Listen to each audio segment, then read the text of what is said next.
Ouais, tombé du ciel, tombé du ciel. Akwea, Akwea, Akwea, tombé du ciel.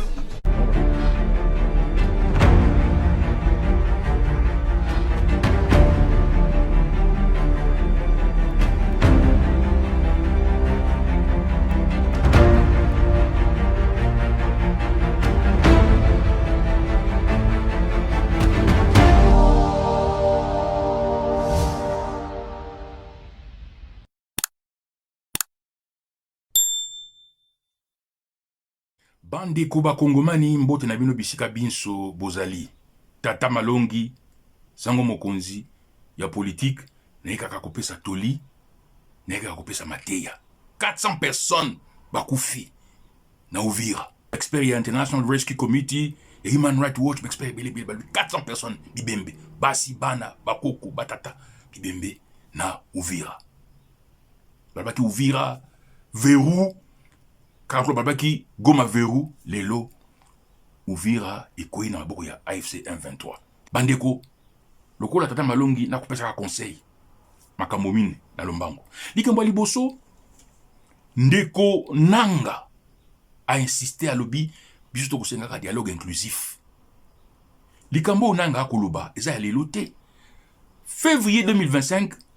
Goma ekoi na janvier, février 2025 Senko ECC bazui risque avec Bokundo a Benchol bazui risque monena baketi na Goma basolo na ndeko nanga likamboni ndeko nanga lobité biso za armée révolutionnaire na argument na bango démocratie la tête olingi to vanda autour d'une table to sola likambo to trouver solution février mais Kinshasa matoy mangonki alingo yokate lelo 400 personnes bakufi. Dialogue inclusif, donc bateau dialogue, kaka dialogue, les dialogues c'est dans la nature humaine, na moto, dialogue c'est permanent. Dialogue on a ngosenga za pona yimo côté. Ezali enge bene na bosenga ya société mobimba. Ndeko leader Moïse Katumbi Chapwe. Oyo yo Félix oyebi bien akosenga dialogue inclusif. Dialogue inclusif engolo bake Union sacrée des nations partenaires bakozala wana. Moïse Katumbi Batua Kabila, société civile c'est Sanga Fayulu bakozala wana bo toko solo là après toyokani to cette transition toke na élection et le moyo banga wanda te ya mwana ina likamba mibale Félix ndima dialogue balobaka mafuta mantaba malia makase na moto lokola eko toka siko luka ndima dialogue luka kimia dialogue c'est un avantage na yo po yo mtuko la président ka président na ko beta c'était ko limbola likambo ko répéter yango et loko moko Félix yo ko banga na dialogue mutu yo ko banga zate dialogue yo ekozala lokola ya Sun City ataso ko mokete présence zali ya ko kabola te différence zali monene entre eleko ya Félix na eleko ya Kabila ou ya Sun City eleko ya Sun City tu zali na constitution te tu zali na ba institution fonctionnelle te il y a pas interruption fonctionnelle et plutôt institutionnel, il n'y a pas hiatus institutionnel, il n'y a pas hiatus constitutionnel comme na vacuum institutionnel en 2000. Donc, si tu as la constitution, tu as la institution fonctionnelle, tu as le président, na ba institution, oh, mec na élection, attention, élection, on a qui me pied, oh, bah, machine à voter, 13 000, oh, 4 jours, mais élection, au moins, ils allaient. Donc, si tu as la sensibilité, dialogue, vous avez la locale, la sensibilité, vous avez la locale, il y a 5 ans, mais c'est la rabisso. Badi bangana chibala nga banga comme premier ministre na majini Kabila ndima kaka po na motema na bien pour que mboge ni liboso na kimi on a élection wana nde et memaki yo comme mokonzi siko yo ko chaper nanga premier ministre c'est pas aberrant c'est pas absurde nanga na ba compétence makoki pour na comme premier ministre pour nanga ne bo signer ba ko ya doa nanga nde AFC M23 vous avez la puissance contre puissance makasi opposition non armée en majeure partie bazaki mpiempi bango barozo ba vice primature nanga tam to yebi donc to sala ningo na toke liboso ndeko Félix ba mi fiti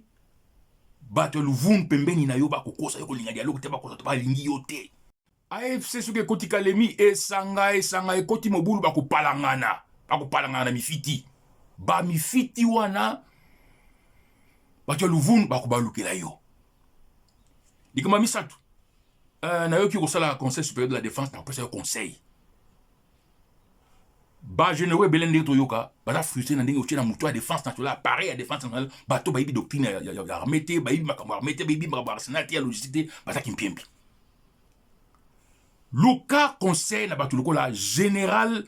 Kibonge guerrier super intello et armé ayebi makambo tactique makambo arsenal akoupe ça conseil ou peut ça qui est retraite ya pamba ya anticipé pamba Luka Ndeko Didier Etumba aza patriote aza républicain to yebi super intello et armé ayebi armé de en anglais in and out akou salisa yo Luka expert ba technicien américain ba pona ya counter insurgency ba ko aider yo likambo suka yali que AFC M23 bolango wa victoire ya ouviraté le ki batuminga ba le bio non et comme la AFDL ba okente ça non AFC M23 aza AFDLT AFC M23 aza RCDT Kalemi et Sousa ba rébellion belé depuis époque il y a Conseil national de libération est Kalemi et Sousa Albertville et Sousa ba rébellion Tshisekedi aza Kabila te Tshisekedi aza Mobutu te siko ba institution zali constitution zali personnel politique zali économie fonctionner budget yango fonctionner donc Tshisekedi aza ma coquille pour Luka ba ressources ba technicien bitumbe comme ma casse donc AFC M23 c'est dans l'intérêt de tout le monde pour te vendre calme d'un dialogue tout un dialogue toute sa transition toute sa élection mboka ekota kimia oyo aza na mato ya koyoka ayoka oyo aza na motema kondima andima Ouais, tombé du ciel, tombé du ciel. Akwea, tombé du ciel.